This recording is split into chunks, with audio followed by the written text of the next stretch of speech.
L'arbre de Noël de Tirondin. En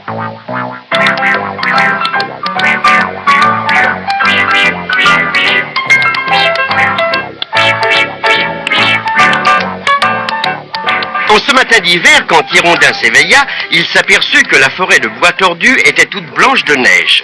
Il se leva, s'habilla et prit son chapeau. « Abigaël, Abigaël !» cria-t-il. « Il a neigé !» Abigaël, l'araignée magique qui logeait dans son chapeau, apparut à sa petite fenêtre. Elle s'était posée une minuscule bouillotte sur la tête. Elle grelottait.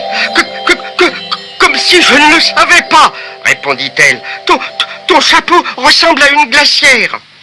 Dans la cuisine, Mémé Croche préparait déjà la bûche de Noël. Voyons, une pincée de vermoulu, un pissenlit haché. Ah, bonjour, Tirondin. Bonjour, Mémé. Dis, je peux aller jouer dehors? Bien sûr, mais avant, tu serais gentil d'aller jusqu'à la boutique de Monsieur Bricole. Tu achèteras des décorations pour l'arbre de Noël. Et pendant ce temps, j'irai choisir un beau sapin dans la forêt. Tirondin ne se le fit pas dire deux fois. Il prit son manteau et son écharpe et courut vers le marché. Il s'arrêta quand même en cours de route pour faire une rapide bataille de boules de neige avec les arbres chatouilleurs et pour faire quelques glissades sur la colline enneigée. Au marché, toutes les boutiques étaient fermées pour l'hiver, sauf la baraque de Monsieur Bricole. Tirondin entra et le trouva en train de se faire des tartines. « Bonjour, bonjour, dit Monsieur Bricole. Que puis-je pour toi ?» Tirondin lui expliqua que Mémé Croche l'avait envoyé acheter des décorations pour le sapin de Noël. « J'ai exactement ce qu'il te faut, dit le marchand. Il grimpa à son échelle et attrapa une grande boîte en carton qui était coincée entre une pompe à bicyclette et un réveil. La boîte était pleine de cheveux d'ange, de boules multicolores et de lampions. « Oh, que c'est beau !» s'écria Tirondin. « C'est juste ce qu'il nous faut. Je vous dois combien ?»« Rien du tout, c'est un cadeau, et tu embrasseras ta vieille mémé de ma part. » Tirondin remercia le bon Monsieur Bricole et se dépêcha de rentrer chez lui. Il était tellement pressé d'arriver qu'il voulut traverser la rivière gelée sans faire le grand détour par le pont. Hélas, il dérapa sur la glace et se retrouva les quatre fers en l'air. La boîte en carton s'écrasa au sol. « Oh, Abigaël, j'ai tout cassé. Oh, qu'est-ce que je vais faire maintenant ?» Abigaël ouvrit la petite fenêtre du chapeau de Tirondin.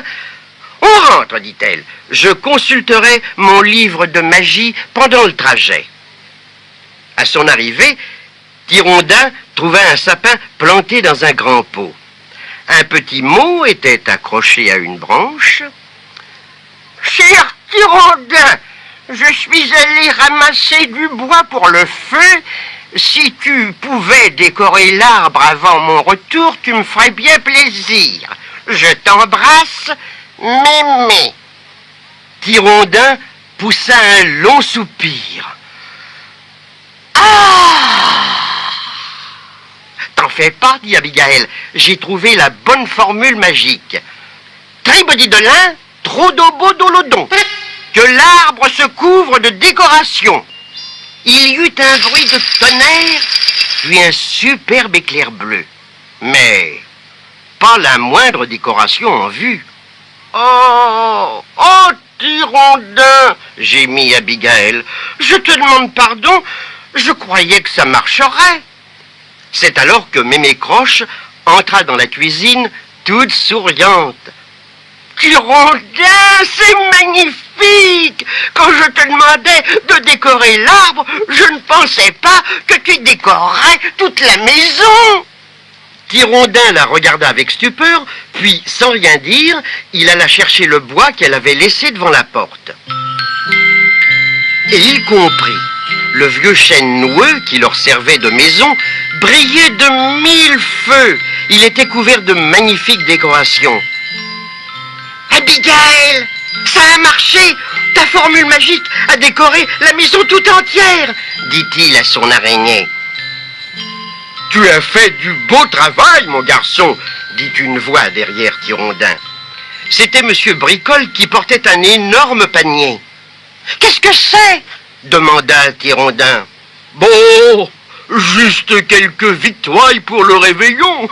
Je n'allais tout de même pas les manger tout seul.